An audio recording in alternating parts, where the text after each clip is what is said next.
What's up, guys? It is Sam here. So I finished watching the live Tesla announcement about autonomous vehicles and their own progress, and I had some interesting updates, and I wanted to talk about that a little bit. So, as the title might mention, I think that Tesla going to a all lease model might actually be beneficial from a financial standpoint for Tesla, and I wanted to go over some of those points here. But before I do that, make sure you press that subscribe button and that little bell notification so that YouTube can notify you every time I post a new video. Okay, so in the announcement today, some of the interesting things that kind of drove me to this idea were that first of all, as we already knew, the leases are going back to Tesla after the lease period is over there. So it's a 2-year, 4-year, or whatever the period of time is for the term on the lease. But some actual hardware updates are the current car is manufactured to drive about 1 million miles, right? And the battery pack is only manufactured to drive about 300 to 500,000 miles. So there's a new battery pack coming out in 2020, which is when they expect to have a robo-taxi fleet somewhere in the world that is operating. Didn't know what geographic location it would be in, but at some point in 2020, that was Elon's expectation. So given that the car is manufactured to be 1 million miles, I took some notes, I don't know why I'm fucking showing you, is manufactured, and the battery pack, drivetrain, and motor are all manufactured to last 1 million miles like a truck would be. Think about the economics behind that for a lease, right? So it makes tremendous more sense for Tesla to actually lease a vehicle than it does to sell a vehicle. And it has to do with how a lease works, right? So a lease payment is based on and somebody who does this for a living can go ahead and correct me down below in the comments. Also, I want to know what your thoughts are on this. So going through leasing versus actually purchasing the vehicle from Tesla. If you purchase the vehicle, you get a one-time thing and you keep feeding value back to Tesla through the learning of the neural network and the data that is provided and teaching, right? So all of those things Tesla still gets after they sell you the vehicle. In this case, because if you look at lease payments, right, it's based on the residual value, right, and whatever that comes out to be, and then you take that and you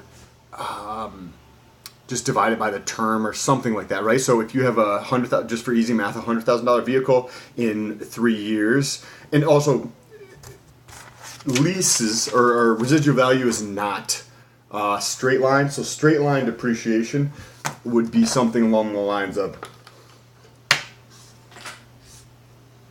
something like that, right?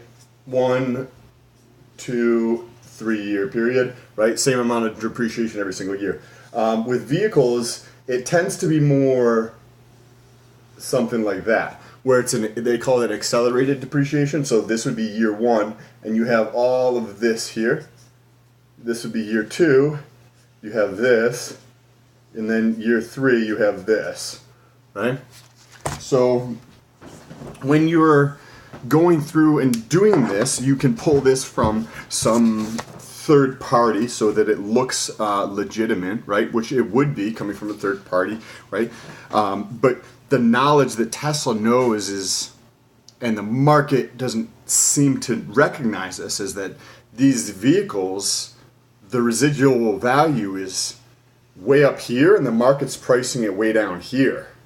So when you know there's an arbitrage to be had, right, you buy it at the low price and you sell it at the high price. So they would essentially be able to capture the delta on that. So if you think about it, the market might price on a $100,000 vehicle, just for this example, right, might say that the 3-year residual value on a $100,000 vehicle is, say, I don't know, $70,000, right? Or $60,000. Say there's a $40,000 depreciated over that period.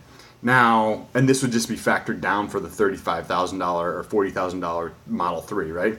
So say that $40,000 Model 3 after 3 years is worth, say, $26,000 or something like that. So there's $14,000 of depreciation over 36 months, right? Then that's factored in to those payments. At the end of that goes back to Tesla. That vehicle goes back to Tesla. But in reality, at the end of that period, it is worth tremendously more because now it actually starts generating cash for Tesla for the extended period of time. If you go through and you do the math on this, if you use the number that they used in their example, average driving miles per year of 13,500. By the way, most of this is conjecture. I'm pulling little bits and pieces from the presentation, but the switching to lease only and leases being way more profitable than selling vehicles, that's complete conjecture on my part. But if you use that number, right, which seems relatively accurate, 13,500 miles driven by a normal person over the course of a year. And that comes out to be, say, if you have 4 years or something like that, what is that, 4 times 13.5? Yeah, 54,000 miles at the end of 4 years. However, these cars, as it's been mentioned multiple times, are being manufactured to last 1 million miles. And the battery pack is going to be the next thing that's going to happen in 2020 to be able to last that many cycles. So the cycle is just going to be the charging and then the discharging, charging and then discharging. So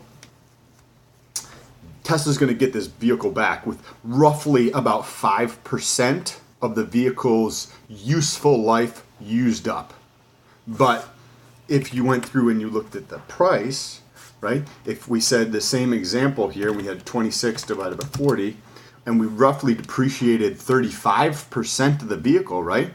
If the residual value is 26,000 and your purchase price is 40, so you have a depreciation of about 35%, right? So they depreciated that much, and they got that from the customer in terms of lease payments over that first 36 months. And actually it's going to be less because I used 4 years for the 54,000 miles. So if you did that over actually only 3 years, that's 40,000 miles. 40,000 miles. Let's see, 40,000 miles, 40,500 divided by 1. That's roughly 4% of its useful life.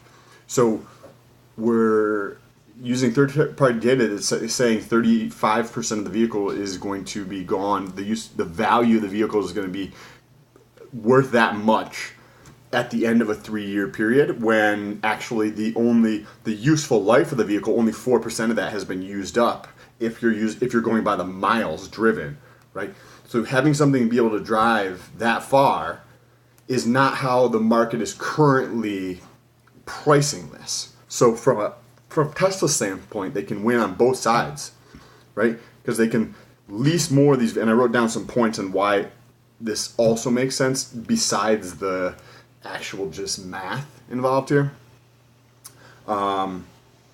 Completely lost my train of thought, but so you're essentially getting a 30% of the extra cash flow from people, or another way to actually think about this, and this brings me to my point here about leasing versus purchasing.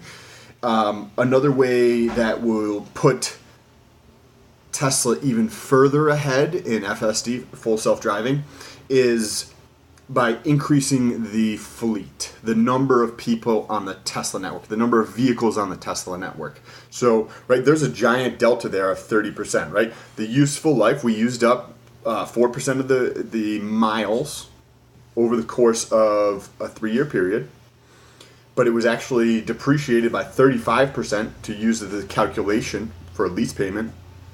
So there's that delta of 30 right there. So delta, they could just actually squeeze that and give it 15% so that they are able to provide very low payments so that they can push out more vehicles, but then they're able to get the extra cash in at the same time. Because having more vehicles on the road is tremendously beneficial to Tesla from the data gathering standpoint. The more vehicles that are driven around, the more data Tesla is able to garner. And that's real world data. So real world data is much more valuable than simulated data, just from the standpoint of the edge case scenarios where weird fucking shit happens that you don't see in a simulation. You can try to simulate real world, but you don't have the edge cases, the weird shit that we see happen all the time in the news, that you can't put that into a simulation. Like, that's not how it works. And if you could solve for that, then that's tremendous. That's something that you couldn't do. They actually talk about that during the presentation. So you get the data. You also have free training for the neural network. The free training is, how it works is, if you're driving a Tesla and you have an autopilot, or even if you don't have it in an autopilot, you're just driving, all that data can be sent back up. By the way, I'm going to do a video on the neural network, and I don't remember the guy's name, Andre I think it was, who talked about it. But so you're driving along, you train the vehicle every time, say if you're in autopilot, and then you interact with the system to take it out of autopilot. What you're effectively doing is telling the system that this one spot, autopilot wasn't correct. So that is super valuable information, and that can be fed back into the system. And I'll talk about some of how that works in the next video. The cash flow from lease payments, get cars back. So when they get these cars back, they're going to have a huge amount of useful life left on vehicles, and this is going to be tremendous on how this could impact Lyft and Uber. So let me know what your comments are down below. Let's see what else I had down here for the notes. Super interesting thing if you do some YouTube. It's a couple hours long though, so I don't know if you want to watch the whole thing, but it was very interesting. I do recommend it if you have the time. So once these vehicles get back, if you were able to take a vehicle and have the Tesla vehicle driving at, say, even a dollar per mile, something along those lines, and you had, say 300,000 miles per year, so you'd have 3 more years of useful life. So you'd have $150,000, $150,000, that's $450,000 right there, minus, say, some type of regular maintenance, like windshield wipers, the fluid windshield wipers, maybe a broken window here and there, whatever that cost comes out to be. That's going to be tremendous, because you have these vehicles that are going to be on the road for that much more time, and the NPV, like the net present value to Tesla, is just going to be astronomical. Anyways, I'm curious to know what you guys think. Let me know down below in the comments. If you like this video, share this with somebody else. Somebody who might think a little bit differently than a lot of the talking heads or pundits out there. Appreciate you. Peace.